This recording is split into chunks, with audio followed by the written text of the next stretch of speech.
Howdy folks, it's Nick here as we listen to this quite pleasant music. We're on the Commodore Amiga, we're playing Dizzy Panic, published by Codemasters in 1992. It's one of the side games from the main Dizzy platformer games. The side games are Bubble Dizzy, Fast Food and Quick Snacks, but this one is called Dizzy Panic.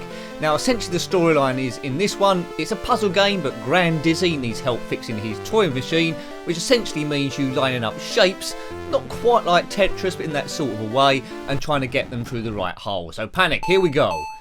It's 1 to 2 players, we're doing 1 player, so normally player 2 will be on the other side. So these stars are going down, if I press the fire button they go down quicker, and we just match them up. So stage 2, we've got to get the blue triangle to the blue bit, and I think you've got the idea of the game already.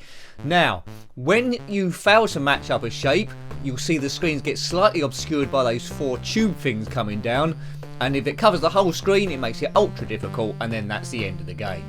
In 2 players it's who can ever, I should say, go the furthest, but this one on 1 player it's just go as far as you possibly can. Right, here we go. So it's just 2 shapes at the moment to manoeuvre. Fire button when you're ready. You do have to watch it because as soon as you do that all the shapes on the screen will go down, and if it misses the target, i.e. goes through the wrong hole, then more of the screen's obscured. Right, okay. Nice music here. So fairly straightforward at the moment. Quick to get into this game and addictive. Right, okay, so we've got green squares and red circles. So I'm getting into the hang of this quite quickly. I'm going to do quite well here. It's not a spectacular game by any means. It's a nice gentle game, probably more aimed at kids really. Match the shapes, boom. But you know, it's not quite up there with Tetris, but it's a puzzle game nonetheless, and it's a nice variant. I quite like it as a retro game. 1992. Prefer a racing game, don't get me wrong, but this is Dizzy. Looks like his girlfriend Daisy's being a bit lazy on the other side. I don't know why she's wearing boxing gloves. Maybe they've had an argument. Right, more shapes here. So manoeuvring that bar with the joystick, left or right. Press fire button when you're ready. Only the shapes in line will go down. They go to the bottom. Then you're doomed if it's in the wrong bit. Right, I've just lost there. So it's getting gradually more tricky here. You see those 4 tube things coming down. They're occupying a bit of the screen, obscuring the top for me, but it's going well. I don't know any cheats for this game, but that would defeat the object in a game like this. Oops. Right, get the main ones. So 4 shapes maximum, and just gets more and more difficult. Dizzy Panic. I prefer the platformer games in the main Dizzy series. Looks like Codemasters wrote this one and then put the Dizzy license on it. Well, what you going to do? It's probably a good idea, but having said that, it's an okay game music-wise. It's smartly done. Another quality game by Codemasters, although it wouldn't be one of my go-to games because it isn't really the genre I'm into. If you had this back in the day, let me know. I believe it also came out on the 8-bit system, so the Spectrum, the Commodore 64. Not sure about the Amstrad CPC, maybe it did. If you had it, then let me know. Did you play this a lot, or just play it once or twice and never played it again? But good to see. On the channel we'll try and review as much as we possibly can, because the more you review, the more of a picture of the history you get. You can tell what are the good games, what are the bad games, and essentially the sort of like output that each software house did. And Codemasters did put out loads. I really loved Codemasters when it got to the PlayStation era and they did TOCA Touring Cars and Touring Cars 2. Love those games, probably in a list of my favourites. Right, how are we doing here? We're doing quite good. I really need a player 2 here to put a bit of a challenge on it. Well, I'm missing a few here now. So, like Tetris, when it starts going wrong, it starts going wrong by quite a way. Stars. That's what they call it. Oops. Oh dear, right, okay. What I'm very good at is not seeing one of the shapes furthest away and moving it before it's landed in place. Treble. Okay, so best try and focus on the one nearest going down. Oh dear, Nicky. Okay, I'm not bad at this one. I'm not atrocious at all. Maybe I'm going to go on for hours. What do you think? No, that's not going to be the case because in a minute it's getting a bit silly. Oh, that Daisy, she needs to wake up. So Grand Dizzy has made a toy factory. Hooray! Good old him. Good old Dozy didn't make it, or Denzel. Right, it's going wrong big style now. Let's get to the next stage. 2,800 points. We'll probably have another go at this. Look at the time I've been playing it so far and try and beat that high score. Yes, doom is imminent. I can't see any of the screen. So it's not really like Panic the arcade game, it's just Dizzy Panic, and Dizzy waves goodbye, not looking very happy. Probably the saddest I've ever seen him. Whoops, he says. Excellent, let's have one more go. As I put my name in, I'll just random it, and it's going to say Ron, is it? Yes. 1 or 2 players. We'll do another 1-player game, then I'll show you briefly what 2-player looks like. But it's essentially the same. It's just that the other half of the screen with the yawning Daisy on there is just another control bit. So one person can do joystick, the other person can do keys. Won't hang around. We can zip past this. All of them are stars there.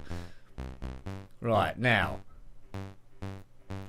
I think I'd get bored quite quickly of this, to be honest with you. I'm starting to get bored of it in the review, although I can't argue it's been put together really well.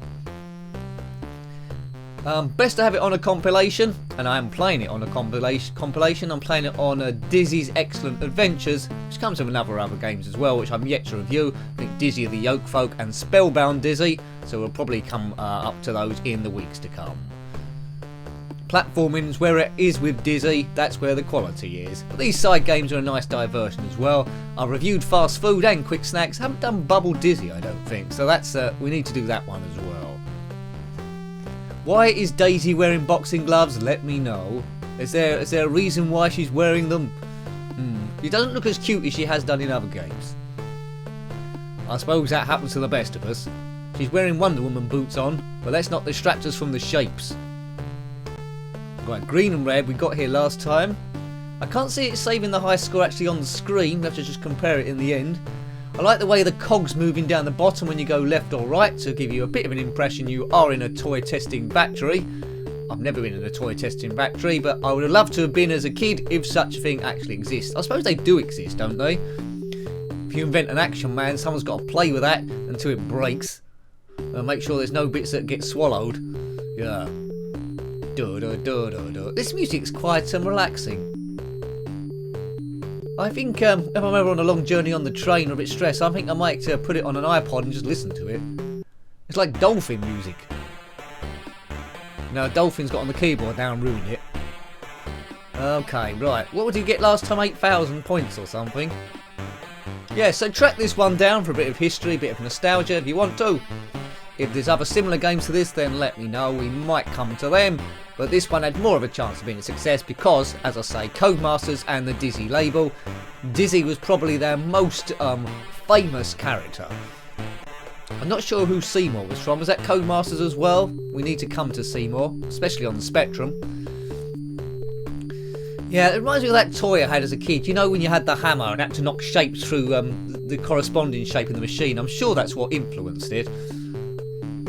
Must have done. I tried to squeeze the wrong shapes into the wrong holes, which incidentally reminds me of a sketch from Some Mothers Do Have 'Em, if you're familiar with that show, with Frank Spencer.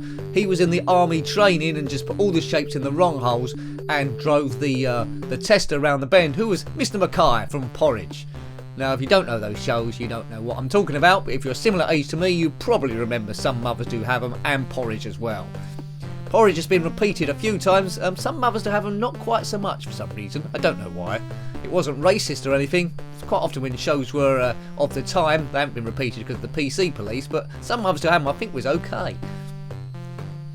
Michael Crawford in that one. Right, how are we doing? We're doing about the same as before. But as I said, it can quickly go wrong. I quite like this game, as I say. I'll probably give it a 7 out of 10 if I was giving marks out of 10, but I don't tend to mark things out of 10 because it makes it a bit of a surprise when we do the week's roundup or the month's roundup. Probably be week's roundup now. Well, it will be because the amount we're uploading at present has gone through the roof. Hooray! Is it hooray? Yes, I'd say it's hooray. I don't know where I am, I don't know what day it is, but hooray, I'm still breathing. Boomer! Right, okay, look. Right, we can only see half the screen. This is getting a little bit tricky. Yeah, I don't like it when it fills out the screen. Yeah, we're not going to work. We've got no chance now. Bad luck, game over. Game over, boy. Game over. Right, before we go, we will just see what 2 players look like. So you can see both sides of the screen there. Panic! So, Daisy's on the right, she's not here. And I'm on the left, I'm Dizzy. Right. Looks like that's stuck going across. I think she's going to suffer when those stars go in. Yeah, so you need to press fire button to activate. Duh, duh, duh. See those lights up the top? That's telling you where the shapes are coming from. Give you a little bit of a chance if you haven't noticed that before. I'm on to level 2. Level 3. I'm not hanging around. Daisy's going to be out quite soon.